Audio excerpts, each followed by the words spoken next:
Have you ever wondered what really separates a good sales pitch from a deal that's actually closed?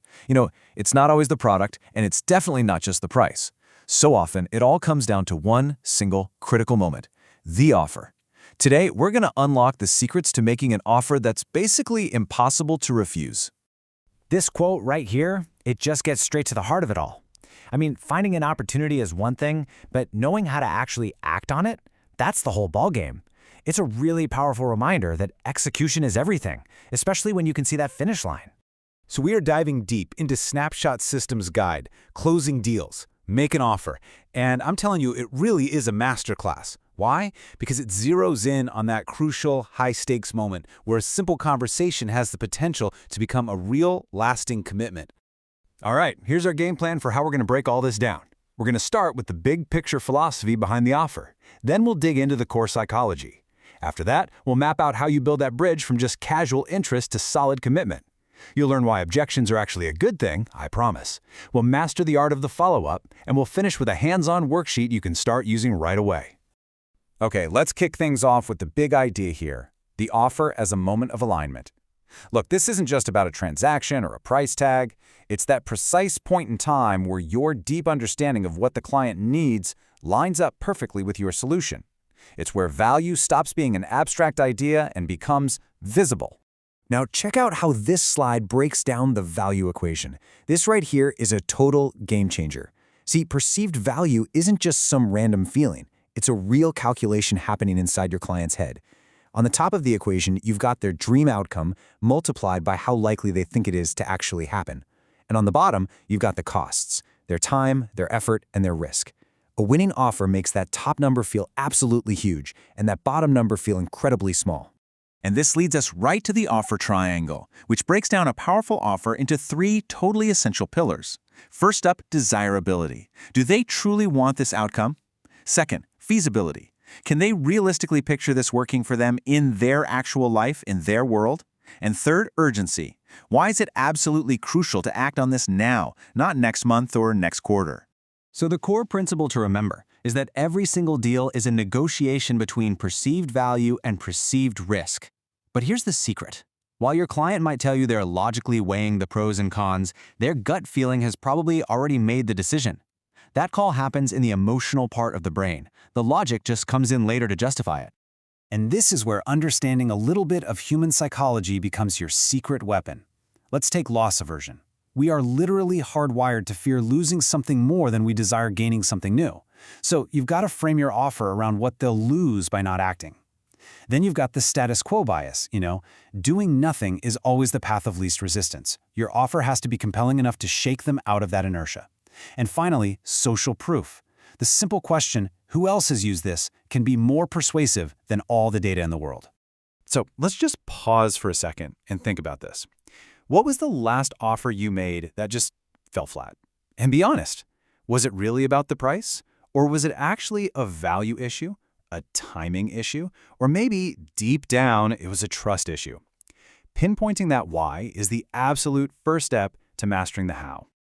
Okay, so now that we've got the psychology down, let's talk about actually building that bridge from interest to commitment.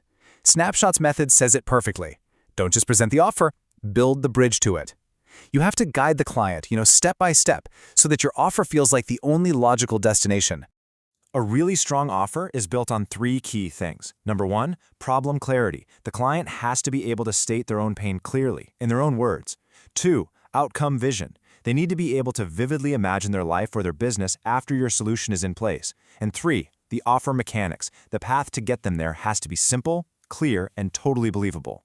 In the real world, here are 2 super powerful tools. First, the decision map. Imagine literally drawing a map for your client, showing them the clear path from their current pain point to their desired destination. Then, there's the value ladder. This is all about giving them a menu of options, with different tiers of value and investment so they feel like they're in control of their own decision. And here's another one of those critical gut check questions for you. How often do you just assume the client gets it without actually stopping to confirm that they understand? That tiny gap between what you assume and what they truly get, well, that's a canyon where good deals go to die. Okay, this next idea is a complete and total mindset shift. Ready? Objections aren't rejections. They are requests for more information. When a client raises a concern, they're not pushing you away. They are actually inviting you to close the gaps in their understanding and to build more value. Let's walk through these 4 core objections because you're going to hear them all the time. First, price. When they say it's too expensive, what they're really saying is, I don't see the value yet. Your job is to re-anchor the conversation on the return on investment. Next up is timing. This is almost always a mask for, I'm afraid of change. Here, you have to create urgency by showing them the cost of doing nothing. Then there's fit. I'm not sure this is for us is really a cry for personalization. And finally, trust. I don't know if this will work. That has to be met with solid proof, not more pressure. And here is a simple but incredibly powerful way to handle them, the 3R method. First, you reflect. Just saying something like, that's a fair concern, validates their feeling and instantly disarms them. Second, you reframe. What I've found is that clients in your exact position often feel the same way at first. This makes their concern feel normal. And third, you reassure. Here's how we've solved for that in the past. This gives them a clear path forward. All right, we have arrived at the final steps. And listen, this isn't about memorizing some cheesy closing lines from an old movie. This is about discovering and honing your own authentic, signature style for getting a deal across that finish line. And this warning from Snapshot, it's so critical. Deals don't die, they drift. Just think about that for a second. The biggest threat to your deal isn't a hard no. It's the silence, the stalled momentum, that slow fade into nothing. So the follow-up flywheel is your engine for fighting that drift and creating your own momentum. Every single time you reach out, it has to have a purpose. You either educate them with a new insight, you empathize with where they're at to build rapport, or you elevate the conversation by repositioning the offer with new, relevant urgency.